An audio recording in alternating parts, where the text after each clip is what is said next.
பஞ்சாபுக்கும் ஆர்சிபிக்கும் நடக்கிற போட்டியை அந்த ரெண்டு டீமோட ஃபேன்ஸ் பார்த்தாங்களோ இல்லையோ, சிஎஸ்கே டீமோட ஃபேன்ஸ் எல்லாரும் உட்கார்ந்து பார்த்துக்கிட்டு இருக்கிறாங்க. பங்காளுடைய வெற்றியை கொண்டாடிக்கிட்டு இருக்கிறாங்க. காரணம் என்ன தெரியுமா? சிஎஸ்கேவுக்கு ரூட் கிளியர் ஆகும்ல. ஸ்ரேயஸ் ஐயர் ரொம்ப ரொம்ப பாவங்க. ஆரம்பத்துல 7 மேட்சை கண்டினியூஸா ஜெயிச்சு இந்தியாவுக்கே ரவுடி ஐயரா இருந்தாரு. இப்போ கண்டினியூஸா 6 மேட்ச் தோத்து அந்த டீமுக்கே ரவுடி ஐயரா மாறி இருக்கிறாரு. இன்னைக்கு ஆர்சிபி டீம் பஞ்சாபை எதை அட்டாக் பண்ணி ஜெயிச்சாங்க? போலிங்ல அட்டாக் பண்ணாங்களா இல்ல பேட்டிங்ல அட்டாக் பண்ணாங்களா? இப்படி எல்லாம் கன்ஃபியூஸ் ஆகாதீங்க. ரெண்டுத்துலயுமே தரமான செய்கையை செஞ்சு அட்டாக் பண்ணி இருக்காங்க. 12வது ஓவர்ல இருந்து 16வது ஓவர் வரைக்கும் மிடில் ஆர்டர்ல சுஷாந்த் சிங் வந்து செகண்ட் ஹாஃப்ல ஆர்சிபி பவுலர்களை பயமுறுத்தினாரு. திருப்பி லாஸ்ட் ஃபைனல்ல பினிஷிங்ல போலிங் போடுவாங்கல்ல, அந்த மாதிரி ஹேசில்வுட் ஆரம்பத்துல நல்லா ரன்னை வாரி கொடுத்தாலும் பின்னாடி போயிட்டு 2 ஓவரை போட்டு 14 ரன் மட்டும் தான் கொடுத்திருக்காரு. தர்மசாலாவில் நடந்த இந்த போட்டியில டாஸ் ஜெயிச்சது பஞ்சாப் அணி தான். பஞ்சாப் டீமோட கேப்டன் ஸ்ரேயஸ் ஐயர் போலிங்கை சூஸ் பண்ணிட்டாரு. நல்ல முடிவு. 5 மேட்ச் தொடர்ச்சியா தோத்து இருக்காங்க. அதுக்கு முன்னாடி 7 மேட்ச் தொடர்ச்சியா ஜெயிச்சிருக்காங்க. 7 மேட்ச் தொடர்ச்சியா ஜெயிச்சவன் எப்படி கண்டினியூஸா 5 மேட்ச் தொடர்ச்சியா தோக்குறான்? இதுக்கு பலதரப்பட்ட விமர்சனங்கள் இருக்கு. ஆனா உண்மையான விமர்சனம் என்னன்னா, அவங்க கேட்சை விடுறது மட்டும்தான். அவங்க டீம்ல போலிங்ல வாரி வாரி ரன்னை கொடுத்துருவாங்க. அதுக்கப்புறமா அடிக்கிறதுக்கு ரொம்ப கஷ்டப்படுறாங்க. இந்த 5 மேட்ச்ல மட்டும் 7 மேட்ச்ல ரன்னை வாரி கொடுத்தாலும் இவங்களுடைய பேட்டிங் லைனப் பலமா இருந்ததுனால அது எவ்வளவு பெரிய டார்கெட்டா இருந்தாலும் அசால்ட்டா சேஸ் பண்ணிக்கிட்டு இருந்தாங்க. கேட்ச் விட்டதுக்காக ரிக்கி பாண்டிங் கோவப்பட்டாரு, ஸ்ரேயஸ் ஐயர் கோவப்பட்டாரு. ஆரம்பத்துல இவங்க ஜெயிச்சப்பெல்லாம் இவங்க கேட்சை விடுறப்போ எல்லாருமே சிரிச்சுக்கிட்டு இருந்தாங்க. ஆனா இப்போ இவங்க கேட்ச் விடுறப்போ ஸ்ரேயஸ் ஐயரே கோவப்படுறாரு. சின்ன சின்ன தப்புகளால மட்டும்தான் மொத்த மேட்சுமே கைவிட்டு போகுது. அதுதான் இந்த இடத்துல எக்ஸாம்பிளா இந்த பஞ்சாப் அணி தோத்துக்கிட்டு இருக்கிற எல்லா மேட்ச்லயுமே நம்மளுக்கு ஷோ பண்ணிக்கிட்டு இருக்காங்க. இந்த மேட்ச்ல நல்ல உத்வேகத்தை கொடுத்து ஸ்ரேயஸ் ஐயர் களத்துக்கு வந்தாரு. ஃபீல்டிங்கையும் செட் பண்ணாரு. ஹர்ஷிப் சிங் தரமா வீசினாருங்க. ஃபர்ஸ்ட் ஓவர்ல 4 ரன் தான். ஜேக்கப் பத்தல், கோலி 2 பேரையும் வச்சு டாட் பண்ணி 4 ரன்னை கொடுத்திருக்காரு. அடுத்த ஓவர்ல ஹஸ்மதுல்லா ஹோமர்ஸாய் 13 ரன், அதாவது ஆளுக்கு ஒரு பவுண்டரி அடிச்சு 13 ரன்னை சேர்த்தாங்க. ஹர்ப்ரீத் பிரார் ஆர்சிபிக்கு எதிராக நல்ல ரெக்கார்டை வச்சிருக்கிறாரு. நியூ பவுலர் வேற. இந்த போட்டியில எல்லாம் இறக்கவே இல்லை. ஏன்னு கேட்டீங்கன்னா, இவ்வளவு காலம் நல்லா சிறப்பா விளையாடிக்கிட்டு இருந்த பிளேயர் எல்லாம் போட்டு ஆடிக்கிட்டு இருந்தாங்க. 5 மேட்ச் தொடர்ச்சியா தோத்த உடனே நிறைய விமர்சனம் வந்த உடனே சரி ஆளை மாத்தி பார்க்கலாம் சொல்லிட்டு ஸ்ரேயஸ் ஐயர் இந்த இடத்துல ஆர்சிபிக்கு எதிராக நல்ல ரெக்கார்டை வச்சுக்கிட்டு இருக்கிற ஹர்ப்ரீத் பிராரை உள்ள எடுத்துட்டு வந்தாரு. லெஃப்ட் ஹேண்டட் பேட்ஸ்மேனான ஜேக்கப் பத்தலை அசால்ட்டா தூக்குனாரு. ஒரு 4 அடிச்சாரு. அடுத்த பாலே விக்கெட் எடுத்தாரு. ஆனா அடுத்த பாலே பயப்படாம படிக்கல் வந்து 6 அடிச்சாரு. நெக்ஸ்ட் ஸ்ரேயஸ் ஐயர் ஃபெர்கியூசனை எடுத்துட்டு வந்தாரு. இவராவது விக்கெட் எடுப்பாருன்னு பார்த்தா இவரும் 13 ரன் கொடுத்தாரு. அதாவது ஃபர்ஸ்ட் 4 ஓவருக்கு பவர் பிளேல 4 பவுலரை யூஸ் பண்ணிட்டாரு. இந்த 4 பேரு சேர்ந்து 40 ரன் கொடுத்து ஒரு விக்கெட் மட்டும் தான் எடுத்திருக்காங்க. இந்த 4 ஓவர்ல 2 ஓவரை ஹர்ப்ரீத் பிராரும் ஹர்ஷிப் சிங்கும் செமையா வீசி இருந்தாங்க.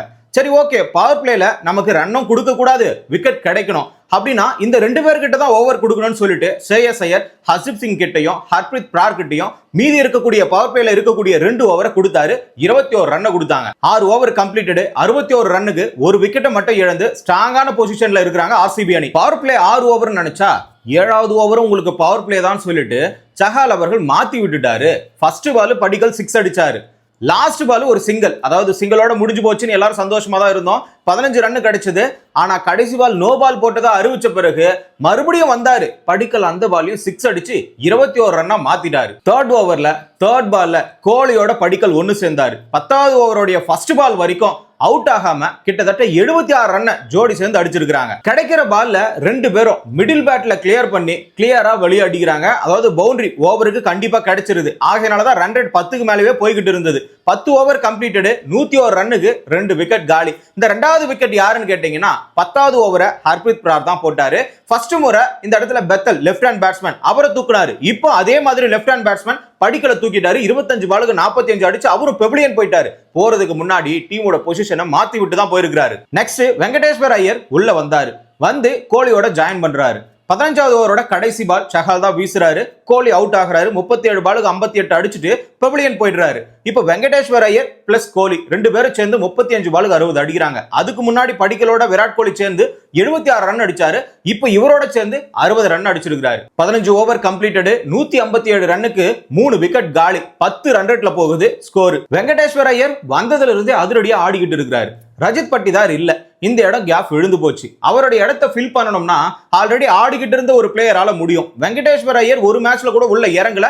அப்ப எப்படி இவர் விளையாடுவாரு அப்படின்ற ஒரு ஏக்கம் இருந்தது. இப்ப பஞ்சாப் இந்த வாய்ப்பை பயன்படுத்தி டீமையே கொலாப்ஸ் பண்ணலாம்னு சொல்லிட்டு ஒரு பிளானை போட்டிருந்தாங்க. ஆனா இந்த இடத்துல எதுவுமே நடக்கல. வெங்கடேஸ்வர் ஐயர் தான் மொத்த மேட்சையுமே மாத்தி விட்டாரு. ஹர்ப்ரீத் பிரார் 14வது ஓவர் போட்டாரு. 2 4 அடிச்சாரு.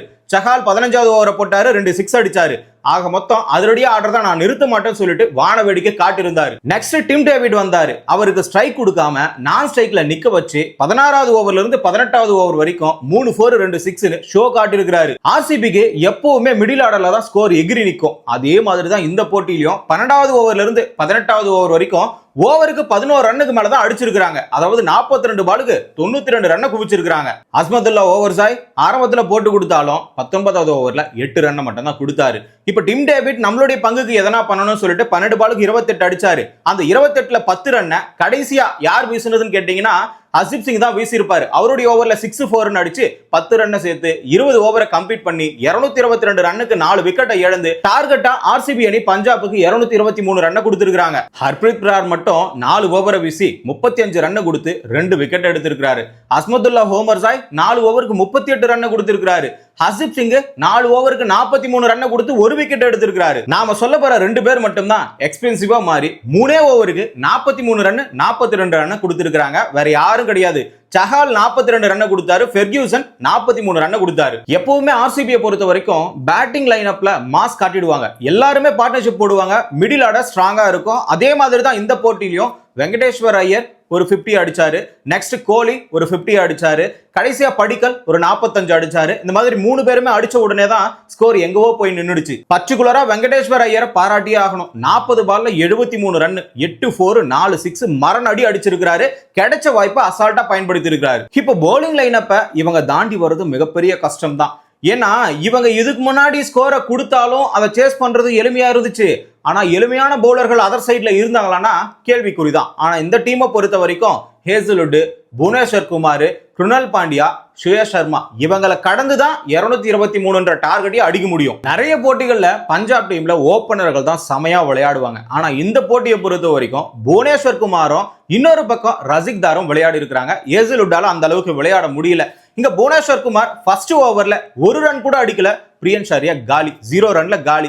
அடுத்ததா 3வது ஓவர் மறுபடியும் புவனேஸ்வர் குமாரே வந்தாரு. பிரப்சிம்ரன் சிங் 2 ரன்ல காலி பண்ணாரு. அதுக்கப்புறம் 4வது ஓவர்ல ரசிக்தார் வந்து 1 ரன்ல ஷேயஸ் ஐயரை காலி பண்ணாரு. 4 ஓவருக்கு 3 விக்கெட்டை லூஸ் பண்ணி 23 ரன் மட்டும் தான் அடிச்சாங்க. இங்கவே டீம் மொத்தமா கொலாப்ஸ் ஆகிடுச்சு. ஹேசல்வுட் தான் வீசின 2வது ஓவர்லயும் 5வது ஓவர்லயும் சேர்த்து 26 ரன் கொடுத்திருக்காரு. 2வது ஓவர்ல கூப்பர் கானலி ஒரு 6 ஒரு 4 அடிச்சாரு. அடுத்ததா 5வது ஓவர்ல சூரியன் ஷெட்கே ஒரு 6 ஒரு 4 அடிச்சாரு. பவர் பிளேயோட கடைசி ஓவர் ரசிக்தார் தான் வீசினாரு. இந்த ஓவரை விட்டா நமக்கு ஸ்கோர் கிடைக்காதுன்னு சொல்லிட்டு கூப்பர் கானலி 6 4 அடிச்சு 11 ரன் அந்த ஒரு ஓவர்ல சேர்த்தாரு. 6 ஓவர் கம்ப்ளீட்டட், 49 ரன்னுக்கு 3 விக்கெட் காலி. மொத்தமா தடுமாறிக்கிட்டு இருக்காங்க பஞ்சாப் அணி. 84 பாலுக்கு 173 அடிக்கணும். இங்கவே பிரஷர் ஸ்டார்ட் ஆகிடுச்சு. ஓவருக்கு 6 4 அடிச்சா மட்டும்தான் ஜெயிக்க முடியும். விக்கெட்டையும் இழக்க கூடாது. நெக்ஸ்ட் பஞ்சாப் டீம்ல பயங்கரமான பிரஷர். எப்படியா இருந்தாலும் ரன் அடிச்சே ஆகணும். அதுக்குன்னு டாட்டும் அதிகமா வைக்க கூடாது. இந்த சூழ்நிலையில கூப்பர் கானலி அடிக்க ட்ரை பண்றாரு. 6 அடிக்க ட்ரை பண்ணாரு. ஷெப்பர்ட் ஓவர்ல 37 ரன்ல அப்புறம் காலி ஆயிட்டாரு. 10 ஓவர் கம்ப்ளீட்டட், 86 ரன்னுக்கு 4 விக்கெட்டை இழந்து பஞ்சாப் அணி மொத்தமா தடுமாறிக்கிட்டு இருக்காங்க. 11th ஓவர்ல சூரியன் ஷெட்கே 35 ரன்ல காலிங்க. அந்த ஓவரை சுயேஷ் சர்மா தான் வீசுறாரு. 2 பேருக்கு தான் போட்டியே. இந்த 2 பேர்ல கடைசியா சுயேஷ் சர்மா தான் அந்த பேட்டில் ஜெயிக்கிறாரு. இவ்வளவு நேரம் ஆர்சிபி டீம் மொத்தமா பஞ்சாப் டீம் பேட்ஸ்மேன்களை பயமுறுத்திக்கிட்டு இருந்தாங்க. இப்போ ஒரே ஒரு ஆள் உள்ள நுழைஞ்சு மொத்த ஆர்சிபி பவுலர்களையுமே பயமுறுத்திட்டாரு. இவ்வளவு நேரம் ஆர்சிபி பவுலர்கள் அத்தனை பேருமே பஞ்சாபுடைய பேட்ஸ்மேன்களை பயமுறுத்திக்கிட்டு இருந்தாங்க. ஒரே ஒரு ஆள் உள்ள நுழைஞ்சாரு. 12வது ஓவர்ல இருந்து 16வது ஓவர் வரைக்கும் சுஷாந்த் சிங் மட்டுமே மொத்த பவுலரையும் பயமுறுத்திக்கிட்டு இருந்தாரு. சுயேஷ் சர்மா போடுறாரு, 3 6 அடிக்கிறாரு.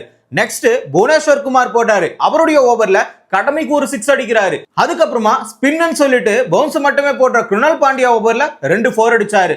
10வதுக்கு ஆப்போசிட்ல சைலண்டா நின்னுகிட்டு இருந்த ஸ்டோனிஸ் அவர்கள் 2 4 அடிக்கிறாரு. 16 ஓவர் கம்ப்ளீட்டட், 160க்கு 5 விக்கெட் காலி. ஏதோ ஏறக்குறைய விக்கெட் போய்கிட்டே இருந்தாலும் ஸ்கோரை ஈக்குவலா எடுத்துட்டு வந்துட்டாங்க 10 ரன் ரேட்ல. 24 பாலுக்கு 62 அடிக்கணும். ஃபர்ஸ்ட் 2 ஓவர்ல ஹேசல்வுட் 26 கொடுத்தாரு. அதே மாதிரி இந்த இடத்துல 15-20 கொடுத்திருந்தான்னா டீமோட அந்த சூழ்நிலையை வேற மாதிரி போய் முடிஞ்சிருக்கும். ஆனா 17வது ஓவர்ல வெறும் 7 ரன் மட்டும் தான் கொடுத்திருந்தாரு. 10வதுக்கு இந்த இடத்துல ஸ்டோனிஸோட விக்கெட்டையும் காலி பண்ணியிருந்தாரு. சரி ஓகே, பெரிய நாக்கு விளையாடுனா கண்டிப்பா மேட்ச் நம்ம கைக்கு தான். 18 பாலுக்கு 56 அடிக்கணும். இப்போதைக்கு 13 பாலுக்கு 14 பாலுக்கு 50 அடிக்கிறாங்க பாத்தீங்களா அந்த ஒரு பிளேயர், அது மாதிரி விளையாடினா மட்டும் மேட்ச் கைக்கு வரும். புவனேஸ்வர் குமார் வந்தாரு, 2 4 ஒரு 6 சம்திங் கொடுத்து 16 ரன் கொடுத்தாரு. மேட்ச் அப்படியே திரும்ப கைக்கு வருது. சுஷாந்த் சிங் அடிச்சாரு, அஸ்மதுல்லா ஹோமர் சாயும் அடிச்சாரு. நெக்ஸ்ட் என்ன, திரும்ப வந்த ஹேசல்வுட் லாஸ்ட் பினிஷிங் ஓவரை எப்படி போடணும்னு சொல்லிட்டு எல்லா பிளேயருக்கும் கத்து கொடுக்குறாரு. 7 ரன் மட்டும் தான் கொடுத்தாரு. 6 பாலுக்கு 33 அடிக்கணும். 27 பாலுக்கு 56 அடிச்ச சுஷாந்த் சிங் அந்த ஓவர்ல காலி. யார் போடுறது? ரசிக்தார் தான் போடுறாரு. கடைசியா அஸ்மதுல்லா ஹோமர் சாய் 9 ரன்ல அவரும் காலி. 199 ரன்னுக்கு 8 விக்கெட்டை இழந்து ஆர்சிபி அணி 23 ரன்கள் வித்தியாசத்துல பஞ்சாப் அணியை தோக்கடிக்கிறாங்க. புவனேஸ்வர் குமார் 4 ஓவர் வீசி 38 ரன் கொடுத்து 2 விக்கெட் எடுத்தாரு. ஹேசல்வுட் 4 ஓவர் வீசி 36 ரன் கொடுத்து 1 விக்கெட் எடுத்தாரு. கடைசியா ரசிக்தார் 4 ஓவர் வீசி 36 ரன் கொடுத்து 3 விக்கெட் எடுத்திருக்காரு. சுயேஷ் சர்மா மட்டும் தான் எக்ஸ்பென்சிவா 4 ஓவருக்கு 50 ரன் கொடுத்து ஒரே ஒரு விக்கெட் எடுத்தாரு.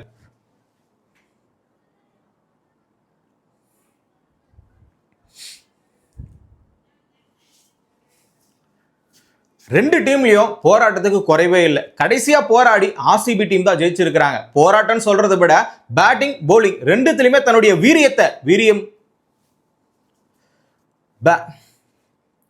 ரெண்டு டீம்லயுமே செம்ம போராட்டங்க. பேட்டிங் ஆகட்டும் போலிங் ஆகட்டும். ஆனா பஞ்சாப் டீம்ல போலிங் மட்டும் சரியா இருந்திருந்தா, ஓரளவுக்கு குறைவா ரன்னை கொடுத்திருந்தா கண்டிப்பா இந்த இலக்கை சேஸ் பண்ணிருக்க முடியும். அதுவும் இல்லாம மிடில் ஓரளவுக்கு ஒரு ஓவர்களை டாட் பண்ணாங்க. ஏசிலுட் ஓவரை கடைசி 2 ஓவர்ல டாட் வச்சாங்க.